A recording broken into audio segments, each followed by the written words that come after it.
Bon, quand je vois le match contre le Shakhtar et je vois ce match-là contre Retafe, je me dis les gars, Benzema, où es-tu?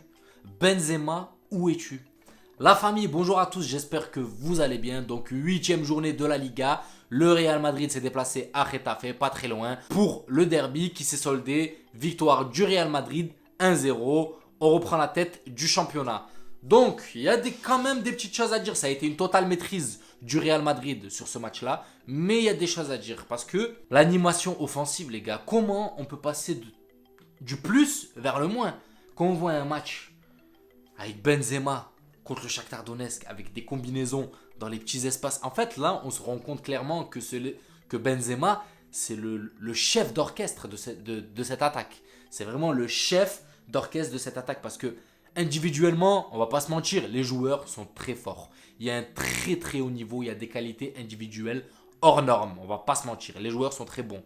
Mais collectivement, dans la combinaison, dans les passes entre les joueurs, dans les combinaisons, dans l'axe, sur les côtés, pour avancer de l'avant, pour aller faire mal à cette équipe adverse, il n'y a pas eu grand-chose. Il n'y a pas eu grand-chose. Il y a eu deux phases de jeu intéressantes. Mis à part ça, j'ai rien vu, les gars. Vinicius qui fait le show, ça c'est clair et net. Vinicius, il nous a régalé. J'ai l'impression de voir Neymar à l'époque Barça ou même, me tombez pas dessus, mais même Ronaldinho, les gars. Franchement, quand Vinicius a le ballon, tu te tais et tu regardes et tu te dis, mais qu'est-ce qu'il va faire? Qu'est-ce qu'il va faire? Je suis honnête, hein. J'ai la même sensation que j'avais quand Ronaldinho touchait la balle. J'étais là, je me disais, mais qu'est-ce qu'il va faire?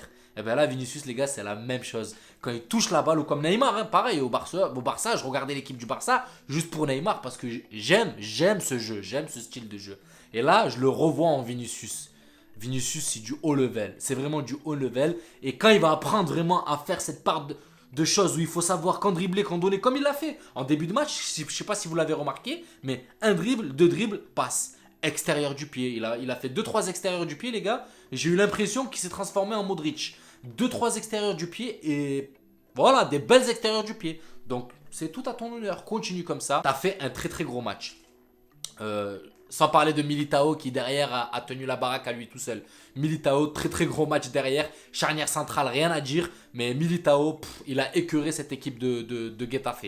Maintenant, on revient sur Vinicius. Vinicius, il a éclaboussé, les gars, la rencontre. Sombrero, petit pont, il y en a un là, Alenia de Getafe. Il a mangé 3-4 petits ponts. Il a dû être écœuré de Vinicius.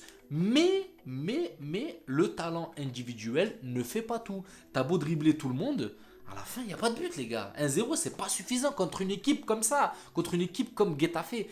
On ne doit pas mener 1-0 contre ce genre d'équipe-là. Ça, ce genre d'équipe-là, on doit s'en servir, on doit s'entraîner avec ce genre d'équipe-là qui ont peur. Parce qu'on a clairement vu une équipe de Getafe, les gars, qui se chiait dessus, qui voulait pas aller de l'avant, qui a eu peur, qui a mis 5 joueurs à l'arrière, 3 joueurs au milieu, 2 joueurs devant, qui faisaient rien du tout. Et nous, on n'a pas su exploiter cette faiblesse. Ces mecs-là qui se sont fait peur, qui se sont chiés dessus, qui n'ont pas voulu attaquer, qui n'ont pas voulu faire peur à cette équipe du Real Madrid. Mais nous, on n'a pas pris les devants pour aller les étouffer et nous leur faire peur. Voilà, nous on était là, Vinicius. Non. Quand il y avait Benzema, les gars, contre le Shakhtar, voilà, je parle même pas, juste mes mains le montrent. Tac, on arrive devant but. Tac. Bon, des fois, il n'y avait pas but, ça faisait tac. Mais là, s'il n'y a pas de tac et il n'y a pas de but, on va pas y arriver, les gars. S'il n'y a pas de combinaison et on met pas de but, comment on va se retrouver face à ces gardiens? C'est pour ça que faut arrêter de vouloir donner la balle et compter sur Vinicius. Il faut essayer de ces petites équipes-là qui ont peur, qui montrent une faiblesse clairement, qui sont intimidées par le Real Madrid. Parce que là, clairement, Getafe, les gars, pendant 30-40 minutes, je m'ennuyais. Sur le match, je m'ennuie, je me suis dit, ils vont faire quelque chose ou quoi? Et ce qui m'a ennuyé encore plus, c'est qu'on n'a pas saisi l'occasion. On n'a pas saisi l'opportunité. C'est ça qui m'a ennuyé encore plus. Voilà, bon. Sinon, après, le Real Madrid est resté dans la gestion parce qu'il y a de grosses échéances qui arrivent. C'est clair et net. Mardi ou mercredi prochain, on se déplace au Shakhtar. C'est pas facile là-bas. Donc ça va être très compliqué. Et ensuite, juste après, le Classico. Donc je comprends que le Real a été sur la gestion. Mais il y avait de la place.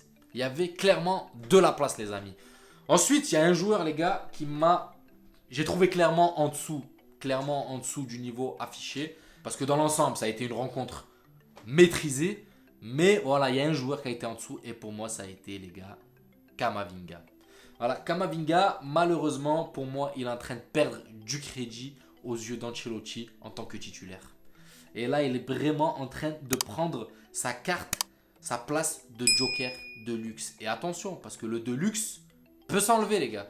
Le de luxe peut s'enlever. Parce que Kamavinga, là, clairement, il a mis 20 minutes ou 25 minutes à toucher un ballon. Et je l'ai observé, les gars. Parce que j'étais sur Kamavinga, je voulais voir. Sur la pré-saison, j'étais à fond sur lui. Je me suis dit, ce joueur, là, cette année, il va exploser. Il va faire des dingueries. Mais là, il me déçoit. Il me déçoit. Il a fait 1, 2, 3 bons matchs et après, ça y est, extinction des feux. Et c'est pas normal. C'est pas normal. On en attend plus. Surtout quand on te donne une chance d'être titulaire sur ce genre de match dû aux blessures, voilà. Même si on a retrouvé un très grand Luka Modric. Même Luka Modric, qui revient de blessure, nous fait un match de psychopathe. Donc je comprends pas pourquoi un jeune Kamavinga, 20 ans, voilà, t'as plein d'air de poumon, t'as des jambes de ouf, tu dois être à fond, tu dois te donner. Pour moi, Kamavinga, on doit plus te voir. Tu dois pas mettre 20 minutes à toucher un ballon. Ça, c'est pas normal. On doit pas mettre 20 minutes à toucher un ballon quand on joue au Real Madrid. C'est pas normal. D'autant plus que tu sais que tu es remplaçant de luxe.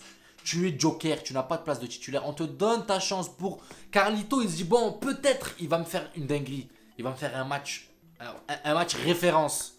Et non, malheureusement, Kamavinga, tu as mis 20 minutes. Tu as fait une ou deux percées stériles. Mais tu avances vite et tu reviens. Tu avances, tu élimines 1, 2 et tu reviens. Ça sert à quoi? Ça sert à rien du tout. Ça sert à que dalle. Ça sert à que dalle. Tu es au milieu de terrain, tu casses des lignes, mais fais quelque chose à la fin. Fais une passe D, tu mets une frappe, fais quelque chose. Aucune frappe tentée. Tu casses et tu reviens derrière ou tu joues avec Dani Carvajal sur le côté. Et comme je le dis, tu es en train de perdre du crédit aux yeux de Carlito. Donc attention à toi. Attention à toi parce qu'il y en a un derrière qui est blessé mais qui va revenir et qui va te gratter, frère. Ceballos, il va te cartoucher. Tu vas perdre ta place. Je te le dis. Tu vas perdre ta place. Valverde, les gars. Valverde, qu'est-ce que vous voulez que je vous dise? Même quand il fait un match moyen, ben, il est toujours au top. Une ligne de 4 défenseurs, il y a Valverde. Au milieu de terrain, tu en vois 3, il y a Valverde à côté. En attaque, tu vois les 3, il y a Valverde à côté. Valverde, les gars, il a 3 poumons, il est partout. Et j'espère qu'il restera comme ça au haut niveau. Et j'espère surtout qu'il mettra ses 10 buts pour fermer la bouche à Carlito Ancelotti. Vini, les gars, obligé de revenir dessus. Clairement, s'il continue comme ça, les gars, il va... Moi, je le mets pas loin de Mbappé, les gars. Pour moi, c'est du niveau de Mbappé. En 1 contre 1. Et en plus, Mbappé, il a besoin d'espace. Mbappé, quand tu analyses son jeu, il a besoin d'un couloir. Mais Vini, les gars, sur 1 mètre, ou même Omar Da Fonseca, il a dit dans une cabine téléphonique. On dirait qu'il joue dans une cabine téléphonique. Dans un ascenseur, le mec, il te met des crochets. Il t'élimine 2-3 joueurs dans un mouchoir de poche. C'est ça qui est incroyable. Contrairement à Mbappé, qui a besoin de couloir, qui a besoin de champ. Vous voyez, si on vient à comparer les deux. Donc moi, je le trouve vraiment... Après, voilà, dans le but, dans la finition, je pense qu'Mbappé est au-dessus. Mais niveau dribble, technique, les gars. Vini, pour moi, il le bouffe. Il le graille. Il le graille clairement. À ce niveau-là, s'il continue, ça va devenir quelqu'un, les gars. Donc Vini, les gars, clairement... Il a écœuré cette défense de Getafe. Et j'espère qu'il continue comme ça. Il ne faut pas qu'il nous le blesse. Il ne faut pas qu'il nous le blesse parce qu'il est très, très important dans le collectif et individuellement, il apporte beaucoup. C'est le genre de mec où tu te dis, bon lui, il va nous sauver le match. C'est le genre de joueur qui peut nous sauver le match quand Benzema n'est pas là ou même quand Benzema est là, il peut avoir un éclair de génie. C'est un joueur qui peut avoir un éclair de génie, qui va tenter un truc intentable à la dernière minute, quoi. Qui va tenter un truc où tu vas te dire, non, c'est pas possible qu'il va tenter ça. Tu perds 1-1, tu as besoin d'un éclair de génie, il peut te le faire. Donc voilà pourquoi Vinicius devient, les gars, clairement important dans cette équipe du Real Madrid. Dans l'ensemble, ce que je retiens, c'est qu'on gratte 3 points. C'est qu'on part déjà avec la victoire. Donc c'est bien, 8e journée. On repasse devant avec 21 ou 22 points. Je me souviens plus, mais on reprend la tête de la Liga. Et là, on est bon pour le déplacement au Shakhtar. Et on est bon pour le FC Barcelone dimanche prochain. Voilà la famille, j'espère que ce débrief vous a plu. N'hésitez pas à vous abonner et à liker pour donner de la force à la chaîne. Et je vous dis à la prochaine vidéo et prenez soin de vous. Ciao la famille.